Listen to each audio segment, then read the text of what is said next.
বন্ধুরা, আমি অপূর্ব এবং আপনারা দেখছেন এনআরএস নিউজ। আপনি যদি চ্যানেলটি প্রথম দেখছেন তাহলে শিক্ষা সংক্রান্ত খবরাখবর পেতে অবশ্যই আমাদের চ্যানেলটিকে সাবস্ক্রাইব করে নেবেন এবং তার পাশে বেল আইকনটিকে অবশ্যই ক্লিক করে দেবেন। তো অবশেষে এলো সুখবর, অবশেষে হলো অপেক্ষার অবসান।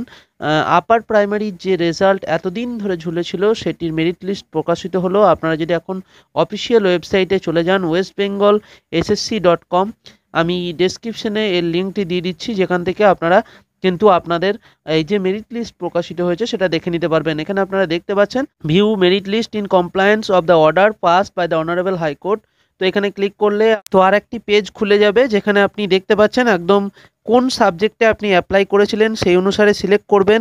এখানে যে কোনো এক সাবজেক্ট আপনি সিলেক্ট করবেন, তারপর আপনি মিডিয়াম সিলেক্ট করবেন, আপনি কোন মিডিয়ামে দিয়েছিলেন, তারপর আপনি ভ্যাকেন্সি ক্যাটাগরি অর্থাৎ কোন কাস্টে রয়েছেন সেটা সিলেক্ট করবেন এবং তারপর আপনি জেন্ডার আপনার সিলেক্ট করবেন, মেল অথবা ফিমেল, এবং তারপর আপনি সাবমিট করলেই আপনার রেজাল্ট এখানে যত লিস্ট রয়েছে এই ক্যাটাগরি অনুসারে, অর্থাৎ এই বেঙ্গলি সাবজেক্টের ওপর এবং এই ক্যাটাগরি অনুসারে যত লিস্ট রয়েছে সবই প্রকাশিত হয়ে যাবে।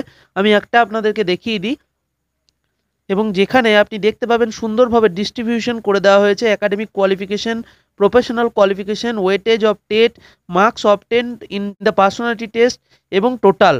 তো যেভাবে কোর্টের অর্ডার দেওয়া হয়েছিল ঠিক সেভাবেই কিন্তু রেজাল্ট প্রকাশিত হয়েছে। আপনারা এখানে দেখতে পাচ্ছেন, আপনি পেজ পার করে করে দেখে নিতে পারেন আপনার কোন পেজে রয়েছে আপনার নাম।